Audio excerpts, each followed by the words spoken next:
Hello and welcome to another Office Hours Capsule.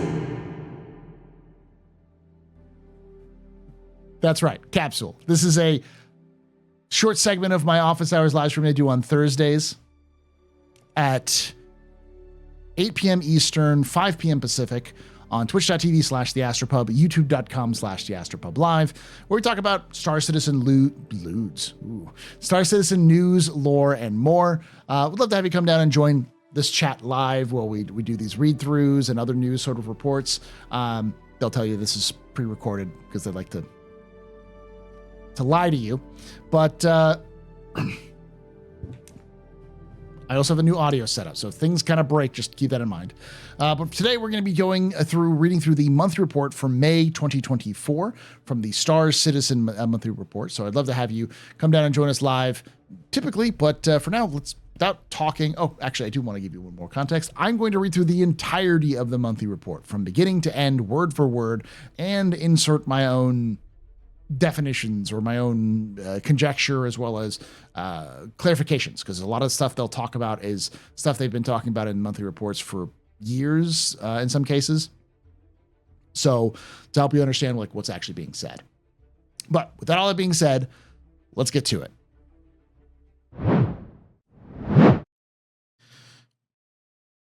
AI features. Following the launch of Alpha 3.23, AI features supported the upcoming point patch and future releases. Specifically, they work towards consistent behaviors across different combat scenarios, ensuring that AI characters react in believable ways no matter what the situation they're in. The team began by improving the unifying perception reactions, improving cover use in different scenarios, and making holistic evaluation of all combat elements to ensure they work as intended.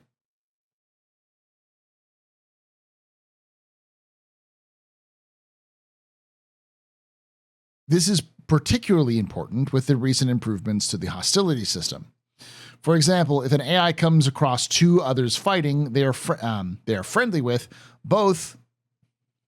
Particularly, this is important with the recent improvements in hostility system. For example, if an AI comes across two others fighting and they are friendly with both, doing nothing is not a valid response. As the first pass implementation for Alpha 3.23, the AI will run and cower when the situation arises, although this isn't ideal and will be improved upon for an upcoming release. That's an interesting idea. That idea means that if you see an AI cowering between a fight between the Nine Tails and, like, say, a security force, like just say Crusader security, it means that AI is friendly with both the Nine Tails and Crusader security. Suspicious. AI tech. Last month, an AI tech supported Alpha 3.23 with a bug fixing and optimizations. This included new metrics to better understand the size of the Pathfinder requests on live builds, navigation tile generation requests, and the number of active NPCs and voids. Improvements were made to the functionality of NPCs pushing trolleys and using elevators alongside updates to behavior for elevator use. Smoother animations when NPCs move away from trolleys and improved functionality for NPCs parking trolleys were implemented too. It's important to note that the AI tech team is working with both Squadron 42 and Star Citizen.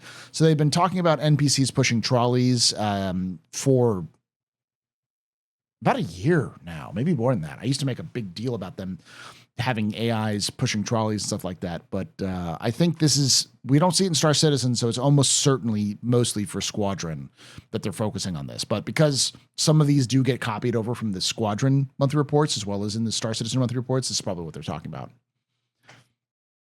AI Tech also began work to allow NPCs to understand when cover is being destroyed or when parts of usables are being destroyed. That's a great example of Squadron. Like, there's no reason to do that right now because we don't have Maelstrom in Star Citizen, but some version of it may be in Squadron, so that makes sense. This will prevent NPCs from attempting to find or use unstable or unsuitable cover. For ship AI, the team continued making improvements and fixing bugs related to following splines and backstrafing. Okay. Animation. In May, gameplay animation focused on numerous creatures, including the unreleased Kazi Grazer, Space Cow, the boy. Art characters. In May, character art team completed the high poly phase for 2 specialist armors and continued updating the utility armor. A new heavy specialist armor began development too. Character art also supported requests for the character customizer, while the hair team started work on new hairstyles for future releases.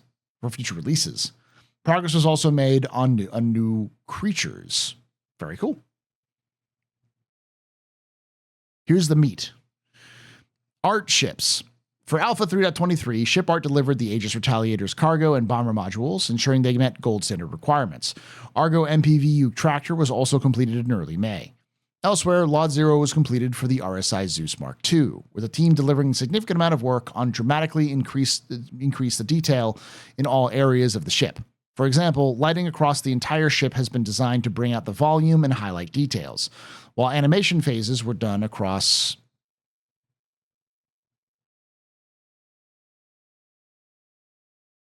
Oh, that's right. Keep forgetting.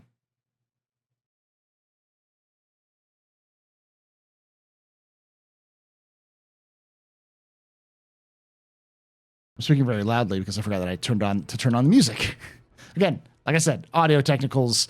If you didn't hear any music playing, it's because I didn't have it set up properly. Yep, that's right. Very smart.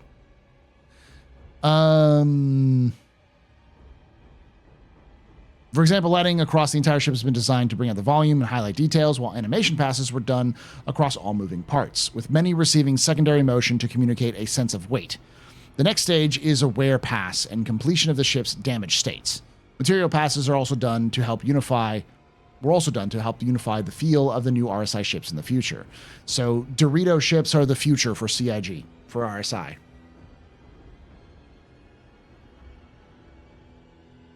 Finally, for ship art, 3 other ships entered the white box stage. So, for those of you who are wondering, that means there are 3 brand new ships in white box. When they say other ships, I hear a lot of people in the comments, and I hear a lot of people in chat who talk about copium, who are coping really hard. Hitting that copium when it comes to those sorts of mentions. Oh, 3 other ships. That could be my Kraken or my Apollo. No, these are ships that have nothing to do with anything that's released. If it's something that's already been announced, like the Mark II, for example, the Zeus Mark II, then they'll say the Zeus Mark II. But if it's a completely unknown ship, they'll say other ships. Sometimes they'll say other variants. So a variant we've never heard of before. So understand that what that means is that there are 3 new ships that are in white box stage.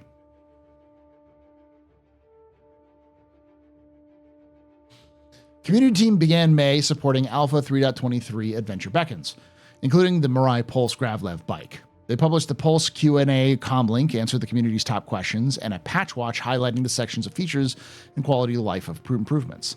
They also held a Choose Your Character contest, giving players the ability to showcase their creations in game. It's pretty nice. The latest roadmap roundup,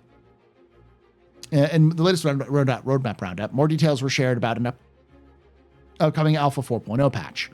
The team visited Beacon event in mid-May in Liège, Belgium. Is that right? If you're Belgium and you know how to pronounce that, or if you know how to pronounce that, correct me in the comments below. The outpouring of enthusiasm was humbling as we connected with hundreds of players over 2 exhilarating days. Chris and Sandy Roberts were awestruck by the warmth of our community and the profound sense of unity within the Star Citizen journey.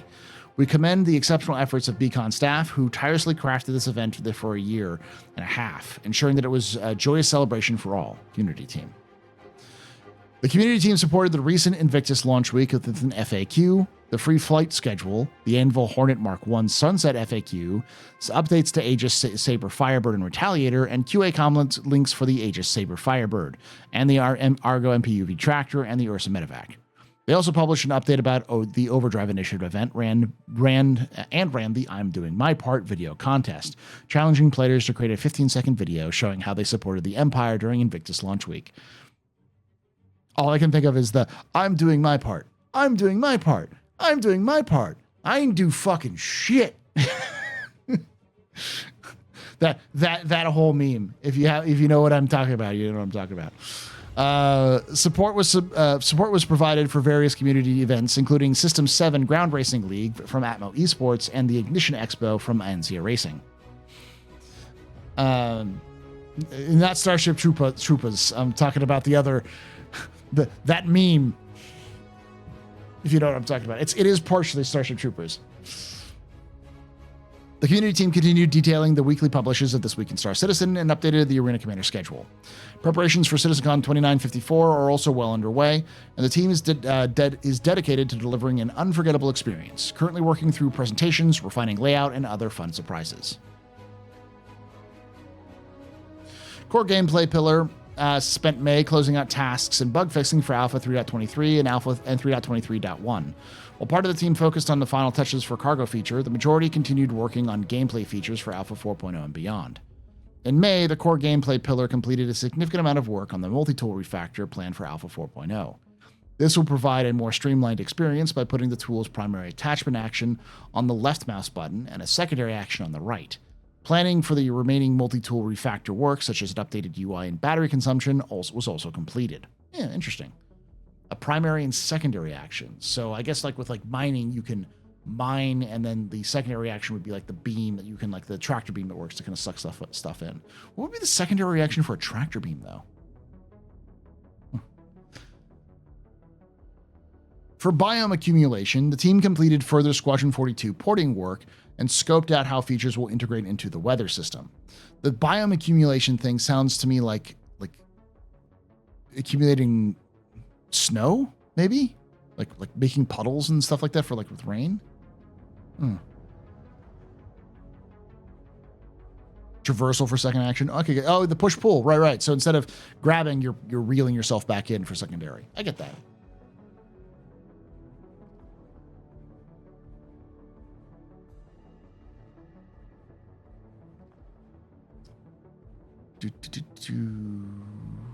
Oh, Charge and Drain also continued through pre-production and will now utilize the resource network, support multiplayer, and the ability to charge and drain distortion damage from ship components.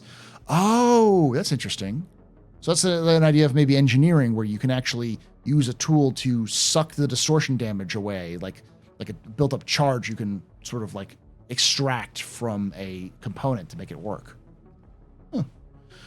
Quantum travel is currently being reviewed to assess any aspects that are needed to be made for server meshing compatible beyond issues to be made that need to be made.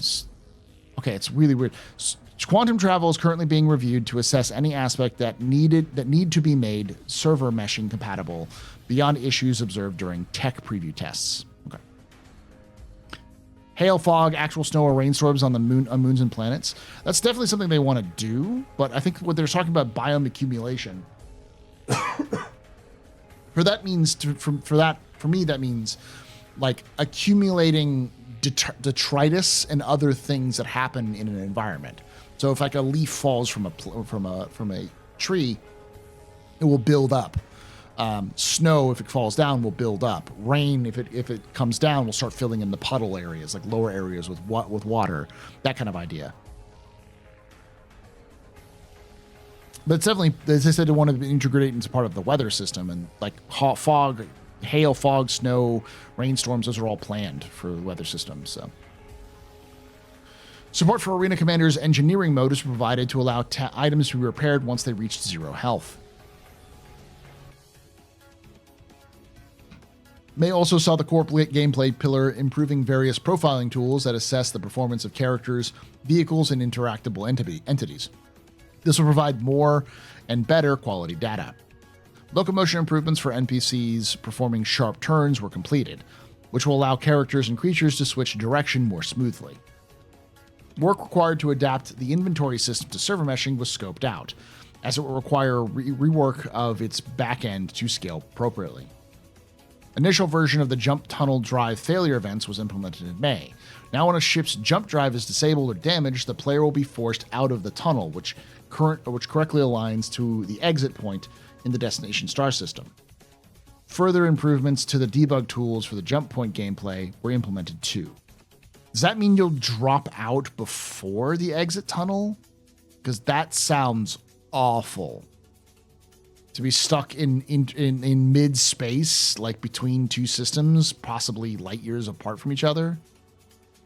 That doesn't sound fun. Hopefully it just means that you still get spit out, but you just get spit out messed up. For engineering gameplay, the team implemented power tools, which allow the streamlined power management of grouped items like weapons and thrusters. The resource network was enabled by default in the main StarCitizen development branch.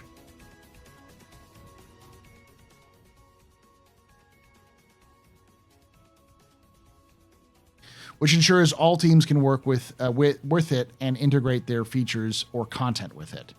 For transit, the team continued general release support for Alpha 3.23, an upcoming cargo and personal hangar update. Scope, technical, and planning discussions concluded for Transit Refactor, which is now in active development. Estimates and scheduling were completed for the remaining radar and scanning tasks, including deliverable targets. Team members supporting the patch release concluded their work and moved on to supporting radar and scanning. Okay. So we're seeing some radar and scanning stuff being implemented. Work was done on the objects of interest mechanic, which will allow designers to set up objects within the PU or Squadron 42 with various parameters and a special scan highlight. A special material was also applied when an object is occluded, so it shows one material within line of sight and another when obstructed.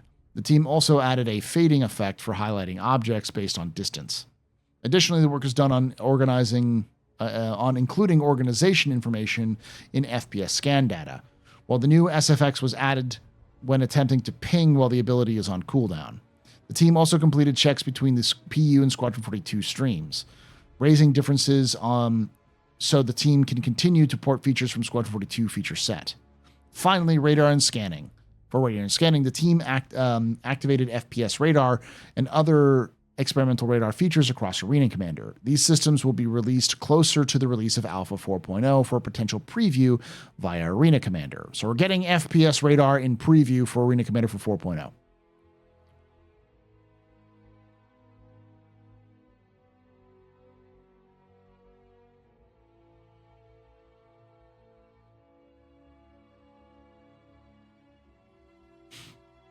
This is neat. For Arena Commander, the team concluded work on the first version of custom lobbies, which went live with Alpha 3.23. Alongside general bug fixing, they also added team assignments, allowing players to arrange their teams in the lobby before entering the game. Support was also provided for GravLev race leaderboards. Initial work was completed on the first pass of the new EVA-only map for FPS game modes. Oh, so it's Gundo. Kovlak Station. With playtest scheduled for upcoming weeks. So we're going to get an EVA Gundo Station FPS map. Nice. Additionally, the team began marking up all Arena Commander locations with the room systems, so they're compatible with radar. The Good Doctor was completed, with the rest expected to be finished in the coming weeks. The new front-end style was fully approved and began implementation. Polish was complete on the new animations, and the first example of the brand takeover was approved using Drake. This means a Drake style for the front end for Arena Commander? So you can change your HUD to a Drake in Arena Commander? That's kind of cool. This will be used to guide teams in creating more takeover designs for future events. 2 new strike teams were created to focus on 2 modes, one of which is FPS Horde. For FPS Horde, the game mode and initial setup was completed alongside the deliverable scope discussion and task breakdown.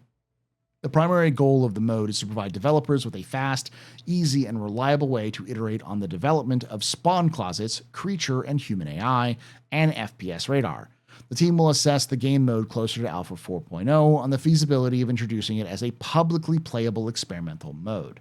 That's very interesting, because that sounds like what they're doing is allowing you, they're going to spawn in not just like AI, hostile AI humans, but hostile AI creatures to attack you.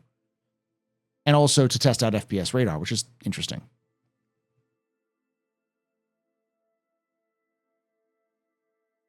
Additionally, the team worked on several quality of life initiatives for developers, including new vehicle control manager debugging. They also added dummy players to Arena Commander, which will allow for developers to test scenarios with actors that mimic players. For example, this was the first used to reproduce issues with team balancing and scoreboard UI with a high number of players connected. Previously, this would have required either multiple developers or multiple clients. Finally, the team resolved a major issue with team balancing and spawning for Alpha 3.23.2.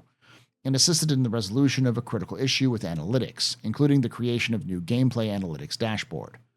Further progress was made on the mission refactor system, including the implementation of the contract generator, the querying of active and completed missions from the mission service, and the rework of the mission sharing flow. The team has also updated mission entities to support streaming and refactored the mission system to use both the mission broker and contract template systems. The data structures required to refactor missions were provided to the missions design and content teams too. So that means that they're working on the back end way that missions are going to be generated. To give you an example of why this is important, if Microtech is its own server, any mission generated on Microtech needs to be able to be handed off to other servers outside of the Microtech server within the same shard, allowing for a player to take a mission, say, kill this person who is in, Hurston. You have to then travel to Hurston, kill that person, and get their bounty. So the missions have to be hooked up to effectively the back-end shard system rather than being dedicated to the specific server. On top of that, the way they want to generate missions in the future, like 1.0, is using things like the dynamic economy. So it seems like there's doing a lot of changes because they actually mentioned in somewhere else, maybe here, they mentioned a lot of the stuff they're doing is for 1.0. Like they're facing in that direction. Further support was given to mission design for updated delivery contract systems that interacts with the upcoming freight elevators too. And this is the UI. So this is the freight elevator manager. So we can see what you have in your warehouse and what you have in the elevator. So like this is all the stuff that's in the freight elevator in a small container, and then you can move it to a small container here on your in the warehouse, or vice versa. Gameplay features continued with the closeout of freight elevators, storage access kiosks, and instanced and personal hangars, and commodity trading updates. The UI flow is currently being updated to provide more streamlined experience when managing the warehouse inventory and moving items via freight elevator. Items like weapons, armor, and furniture can now be brought up too. Stacks of items can now be split into storage access and freight elevator kiosk UI, and filters for item categories were implemented. The mission needs to A, be on the persistence layer, or B, hooked into the persistence layer on its own server. Yeah, effectively. The economy. Last month, the effort versus reward algorithm was documented, which enabled the economy team to determine the technicalities of implementing the mission system refactor. This is where I heard about it. Basically, the economy team looked at complaints that we've had for a long time, which is, I don't want to do a mission that takes a ton of effort that gets me no money. Whereas this other mission takes me little to no effort, almost no danger, and I make a ton of money. So this one makes me nothing. This one makes me a lot. So why would I do the hard thing for no money when I can do the easy thing for more money? So they have developed an algorithm specifically to determine what is easy and what is hard. Probably using player data, because we can easily be read in terms of what we're doing. So once live, mission rewards will be based on time and difficulty to complete. Part of this involved establishing sensible time estimates for hauling missions and finalizing the reward balance for the Copian and Merrick missions. They also supported Invictus Launch Week and the existing cargo missions. A design for the refactor of the shop system is underway that will provide more flexibility for trading commodities and item shopping. Progress was also made on an algorithm to determine the base prices of commodities, because that's what they want to. They want to start off with, like, what the base price is, so that they can work on, like, how the dynamic will change. Interactables. These are neat. Last month, liquid carrying cargo containers were worked on with all sizes from white box to final. So we've got liquid, got another larger liquid. A destructible generator was also made for search and destroy missions. The devs are currently working up to final with separate pieces that will detach upon destruction. What is a search and destroy mission? Is that a mission in FPS, I'm guessing? Where you have to go in and, like, break stuff? I've never heard of this. I think I've seen that before, but I didn't know exactly what those were.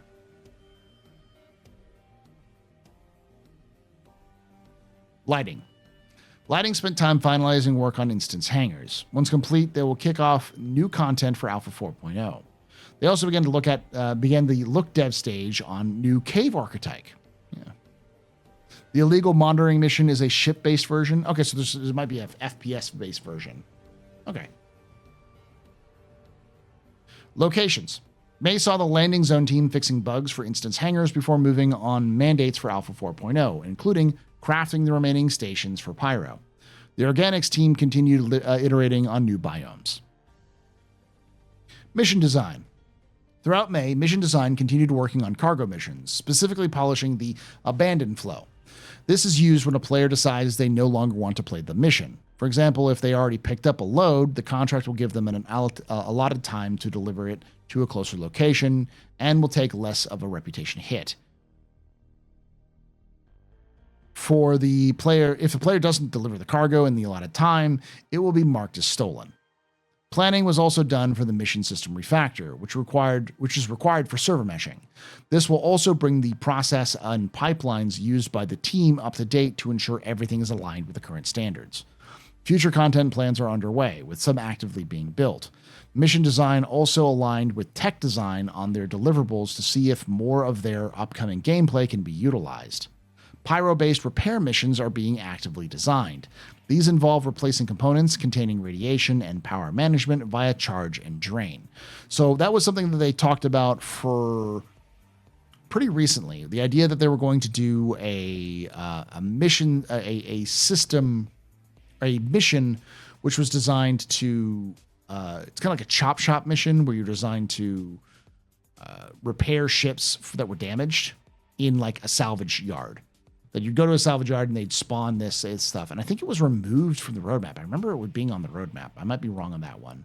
But it was definitely something they mentioned in the past.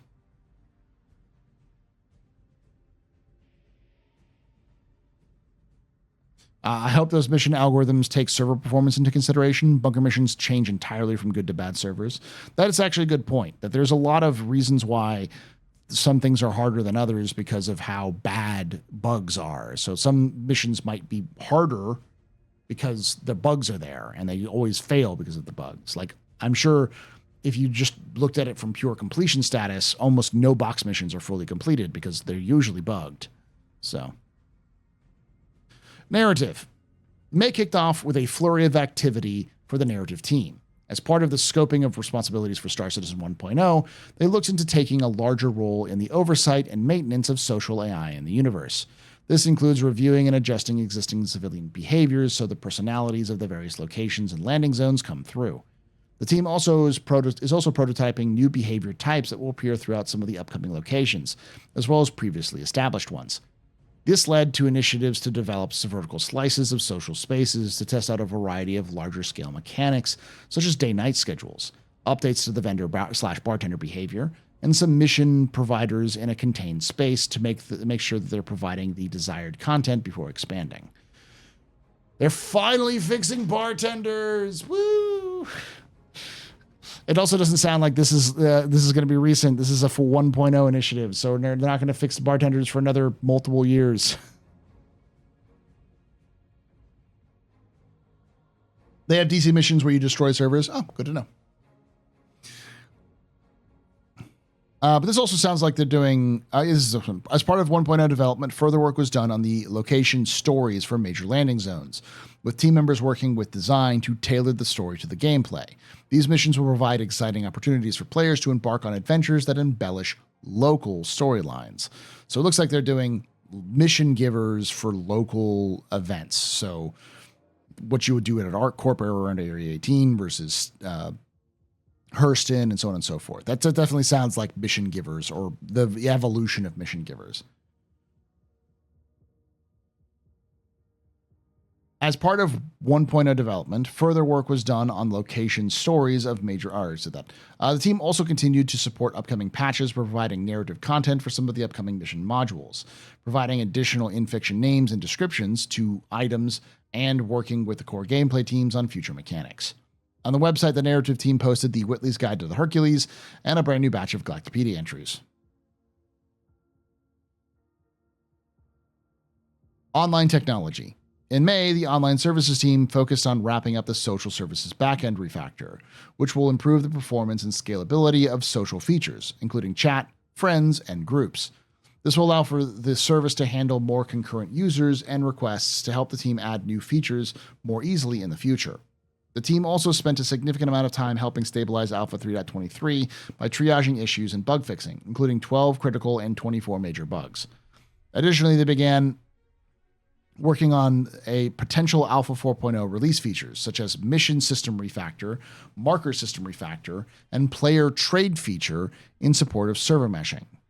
The player trade feature is interesting. Does that mean you will be able to trade amongst each other? Or is that just players trading with like other AI stuff?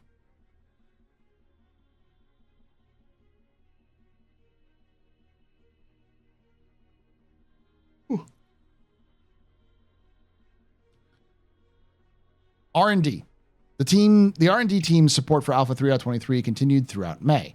For volumetric cloud renderings, stochastic Catmull ROM texture filtering was implemented for the new half-res render mode upsampler.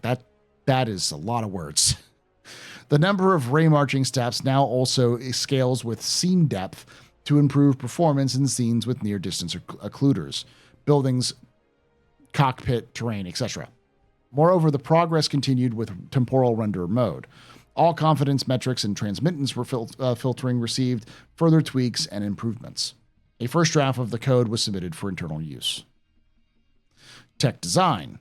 Tech design supported multiple areas of development for upcoming release patches, including resolving bugs related to creatures, interactables, cargo hangars, and item banks, weapons, and performance issues. Additionally, the team were involved in a variety of initiatives for gameplay-related systems, internal tools, and workflows. For example, they added ability for mission designers to change AI pilot skill levels depending on the mission, affecting their accuracy. They also outlined design requirements for transit system refactor and code syncing for the design team. Tech design spent time setting up test levels, harvestables, and spawning system for upcoming creatures, and began work on interaction improvements for kiosk screens. Work continued on the new location distribution tool, with May's work improving designing the initial rule set for location placements and improving to workflow and assigning with other teams on the next stage, aligning with other teams on the next stage. Progress was also made on internal scripting tools, with the team syncing with coders to slow workflows to help designers improve their experience. So a lot of internal tech stuff. UI. Montreal-based UI team worked on a variety of mandates in May, including task for cargo, ensuring all visual elements were polished and any bugs were thoroughly fixed. They also collaborated closely with the core gameplay pillar on the resource network and jump points. Meanwhile, the UK team continued updating the heads-up displays, HUD, across multiple ships to improve their functionality and aesthetics. VFX. Like other teams, the VFX team put the finishing touches on their work for Alpha 3.23 patch, fixing last-minute bugs and polishing effects where safe to do so. VFX also completed effects passes on several new vehicles, including for thrusters and damage. Work began on jump point effects. These have existed as prototypes for a while, but the team focused on getting the effects fully functional, working closely with the VFX programmers and feature team. Web platform. The web platform teams concentrated on preparing the anticipated traffic surges during Invictus Launch Week. To support Alpha 3.23 and ILW, they established a special support process to ensure prompt incident response. The system services team also planned and tested the platform's automated scaling schedule to handle the expected traffic waves effectively. This Invictus marked the first major traffic event since we transitioned our infrastructure to Kubernetes, and it was a great success. It provided an excellent opportunity to enhance our platform's observability and alerting systems. Despite hitting record traffic levels during the event, we experienced no performance issues. The platform team. There were some issues, but it was probably not due to CIG. There's a lot of web pages just didn't work. Then it came back. Kubernetes. Kubernetes? Is that what it is? What is that?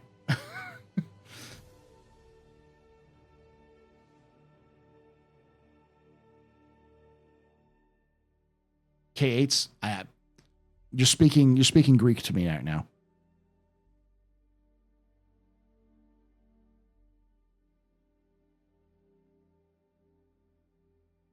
It's literally Greek.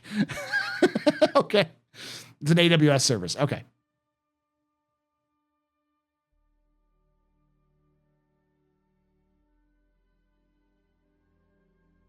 Okay. Thank you, chat. Apparently, it's an open source orchestration system for containers, containerization, and orchestration. This is why you got to watch this live, because otherwise I may have missed that. So, twitch.tv/TheAstroPub, Thursdays. Mesa, the launch team, focused on version 2.0.1. This is currently in development and will be released in the upcoming weeks. The team have been working hard to address issues with authentication, error handling, and other bugs that are reported in Launcher 2.0. These improvements will result in a more stable and reliable experience for users. Some of the key elements of the next version are improved error handling and more intuitive UI for better performance. Issues involving expired sessions and 3001 and 2000 errors were also fixed. Too. Workarounds and troubleshooting guides were also added to the RSI knowledge base. Very interesting. So, what we've learned is that in May, they spent a lot of time on 3.23, which is pretty obvious. There's also a lot of stuff for 4.0. The mission system is getting a lot of effort for its refactor, and it looks like they're also setting it up for cargo stuff because there's a lot of cargo things. The economy team is doing a lot of work on trying to set the groundwork for the full economy, which I'm sure they'll want to kind of push forward with 4.0. 3 new ships are in the white box. We're seeing Arena Commandos getting a lot of updates, including a FPS map, a weightless, a zero-G or EVA zero-G FPS map, plus a Horde mode, which might be going to experimental mode for 4.0, including the new FPS scanning technology. Narrative is doing a lot of work for social AI and specifically working on 1.0 level narrative loops for specific locations. And yeah, that's pretty much it. AI was working on a lot of combat stuff. So this one is thick, but it's thick in the different reasons. A lot of it is super focused on the near end with vaguely discussing about 4.0 and 1.0. But does help us a lot, give us an idea that pretty much all of CIG has moved on to 4.0 focus, and in some cases even 1.0 focus. So they're no longer focusing on what is the next patch, and more focusing on how can we get set up for 1.0 release. Which, do not take that as they're releasing 1.0 soon. We'll know more at CitizenCon, but what it tells me is, based off of reading all of these over the last several years, it tells me that they're starting to change their mentality, whether they've been going, let's go from patch to patch to patch. With 4.0 coming out, they're like, all right, we've got all the basics in. Now we need to see what this game is actually going to be. How is it going to look like when there is no more alpha, when we have all of our systems in place. How are we going to get there? And what was it going to look like for full version? So with that, that's an important thing to note, that CIG is now in sort of long-term planning mode for beyond 2 years. The 1.0 as well it's a completely different discussion. I don't like the fact that CIG calls it release 1.0 because it's not really going to be a release. It's going to be more like a beta stage. There'll still be bugs and all those sorts of things, but we'll get into more discussions on that in more detail. I might do a full video on that just to kind of set expectations. But I think that we need to wait until at least CitizenCon to get a better idea of what CIG is talking about when they talk about 1.0. But with that all being said, thank you for watching. As always, I want to hear, or first off, as always, if you enjoyed this, hit that like button, subscribe for more content, hit that bell icon to be notified when these release and when we go live. And if you are listening to this and you want to have your own comments, if you have your own ideas of what I said, if you think I'm wrong about anything, if you want to correct me, let me know in the comments below. And like I always say, hope to see you someday in the black.